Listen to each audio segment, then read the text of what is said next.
What's up, guys? Rick here with my top 5 fades for this week's Masters that will all certainly backfire, but these are golfers that are at least giving me a bit of concern. Will I be completely off of them? No. Will I be underweight on them? Absolutely. And the point of this video is to just point out a couple of guys that I think need a deeper or a second glance at. There is so much content already out there, and there will continue to be. I have actually opted to create a thread on Twitter with all of the content, so it's all in one place.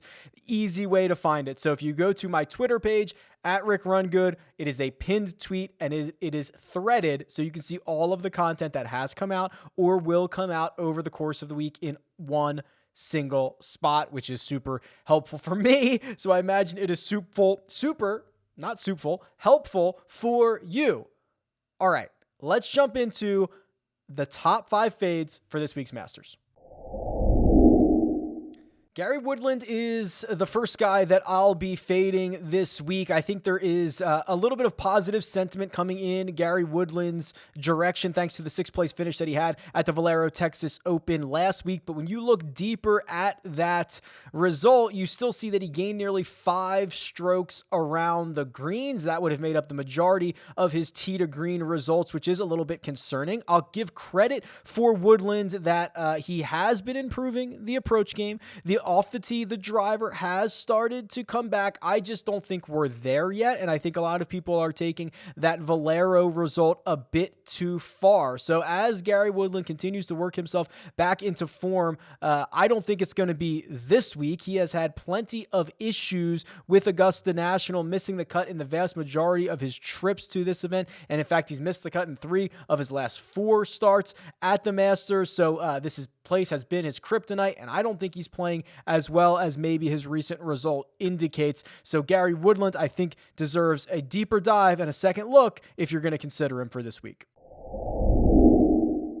Adam Scott makes the list for me. He's $7,600 on DraftKings, and I'm just not really sure what he is at the moment. You know, he was excellent on approach at the Honda Classic. In fact, the 7.17 strokes that he gained over the course of the week, that was his best approach week since June of 2019. So you could argue that was either a ceiling that we missed, that he's not going to do again this week, or that he found something. But even outside of that, Adam Scott makes a ton of cuts. He hasn't missed one since the 2020 Arnold Palmer Invitational, but a lot of his results are between 20 and 50th place. And when I'm looking at especially my DFS lineups, there are guys priced similarly to Adam Scott at 7,600 that have much more what I think is upside, which is, you know, Sergio Garcia, Paul Casey, even Jason Day, I believe is more volatile, less consistent than Adam Scott, but I kind of like that. I want someone from this range to be able to pop off, and Adam Scott, while he's producing plenty of great consistent results, I don't see that popping ability at the moment.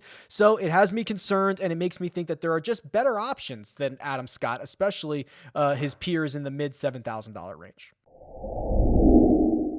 I am a big believer in Scottie Scheffler, but I'm really worried about the amount of golf that he has played right now. He goes to the finals at the match play 2 weeks ago, which means he played 7 matches over the course of 5 days. He immediately went to the Valero Texas Open, and while he started strong, faded on the weekend to finish 54th. So he has now played, 11 rounds of golf in the last 2 weeks. That certainly is troublesome when you get to Augusta National, which is one of the most grueling walks that you get on the PGA Tour. And I know it's a walk, it's golf, it's whatever, but it is a real thing that these guys get their legs tired. It is difficult to hit the shots that they normally want to hit. And with Scottie Scheffler's only experience being the November version of this Masters, I'm concerned that he might not. It's almost like he's a debutante again here in an April Masters. So I'm not sure what the takeaways were from November, but with everything else going on, I'm just going to step back and be significantly underweight on Scottie Scheffler. All right, here we go. Here are the two that are certainly going to backfire. Brooks Koepka. I honestly don't really know what to do with Brooks Koepka at this point.